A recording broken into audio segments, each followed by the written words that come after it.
تو جس شخص کے دل میں آخرت کا غم ہوگا نا، یاد رکھیں اللہ تعالیٰ اس کے دنیا کے تمام انزائٹیز، سوروز، ٹاسک کو نکال لیں گے۔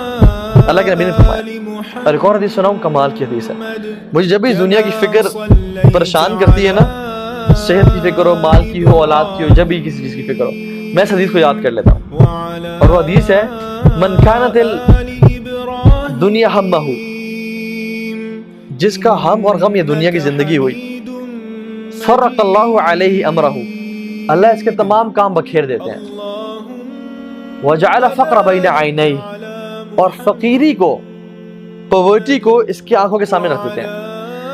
all what he fears is poverty، کہ میں ہائے میں غریب نہ ہو جاؤں، ہائے میں فقیر نہ ہو جاؤں، میرا یہ گھر مجھ سے چلا نہ جائے، میرا بزنس لاس میں نہ آ جائے، اور میرے سے مال سارا چلا نہ جائے، اور میں سڑک پہ نہ آ جاؤں۔ ساری زندگی وہ غربت سے ڈرتا رہتا ہے اور اس پہ ہی گزار دیتا ہے۔ وَلَمْ يَأْتِهِ مِنَ الدُّنْيَا إِلَّا مَا كُتِبَ لَهُ، اور دنیا اس کے پاس اتنی ہی آتی ہے جتنی اس کے لیے پہلے سے لکھی ہوئی تھی۔ ساری ٹینشنز کے بعد، ساری مشکلوں کے بعد دنیا اتنی آنی جتنی پہلے سے لکھی ہوئی تھی۔ وَمَنْ كَانَتِ الْآخِرَةُ نِيَتَهُ، اور جس کا فوکس آخرت ہوتی ہے، جمع اللہ علیہ امرہ، اللہ تمام کام اس کے لیے جمع کر دیتے ہیں۔ اس کا مطلب کیا ہے؟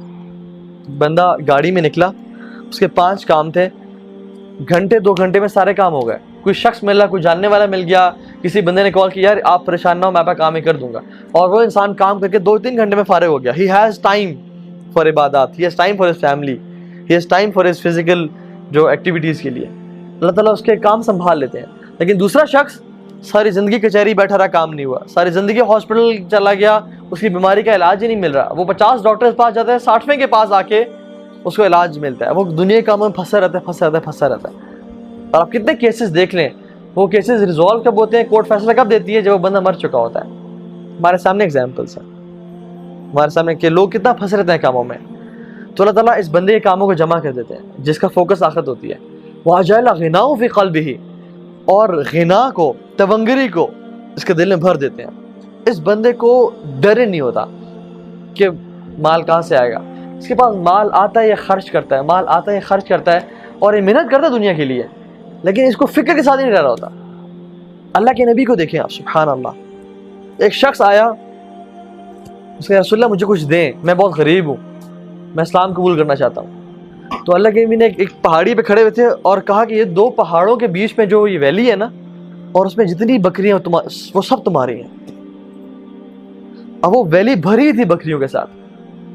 وہ کہتا ہے اللہ اکبر، اسلام قبول کیا اور اپنے بندوں کے پاس گیا، قوم کے بندوں کے پاس، اور کہتا ہے کہ لوگوں محمد پہ ایمان لے آؤ، کیونکہ یہ وہ شخص ہے جو فقیری سے کبھی نہیں ڈرتا۔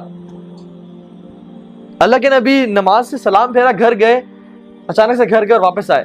صحابہ کہ رسول اللہ آپ اچانک سے گھر کیوں گئے، خیریت؟ تو انہوں نے کہا میرے گھر میں کچھ دینار پڑے ہوئے تھے سونے کے، میں چاہتا تھا کہ میں ان کو کسی کو دے دوں۔ اللہ کے نے فرمایا کہ اگر میرے پاس احد پہاڑ کے برابر بھی سونا ہوتا نا، احد پہاڑ کے برابر، تو میں 3 دن سے زیادہ نہ لیتا اور سب کو خرچ کر دیتا۔ This is how generous he was، لوگوں میں بانٹتے دیتے۔ کبھی پتہ ہے تونگری کیا ہے، مالداری کیا ہے، یہ چیز یاد رکھیں لائف میں۔ اللہ کے نے فرمایا لیس الغنى عن کثرة العرض، زیادہ مال ہونا پیسہ نہیں ہے، وَلَكِنَّ الْغِنَى غِنَى الْقَلْبِ، اصل تونگری اور مال پتہ کیا ہے، دل کا غنی ہونا۔ میں نے اپنے سامنے بلینئرز کو روتے دیکھا ہے بچوں کی طرح، جب ہم کاؤنسلنگ کرتے تھے چھوٹی سی بات پہ، اور ان کی لائف اتنی ٹائٹ دیکھی ہے میں نے کہ میں حیران ہو گیا کہ اتنا مال ہے یار تمہارے پاس، تم چاہو تو فیکٹریز خرید لو، لیکن زندگی بہت ٹائٹ اور پریشانی میں زندگی گزار رہے ہیں۔ اور میں نے سیکیورٹی گارڈز کو دیکھا ہے اور غریب لوگوں کو دیکھا ہے، وہ زندگی ایسی گزار رہے ہیں کہ جیسے بادشاہ ہیں۔ یہ کیا چیز ہے؟ یہ اللہ کی طرف سے ہے۔ مالداری مال میں نہیں ہے، وہ چیز کس چیز میں ہے؟ وہ دل کے غنی ہونے میں۔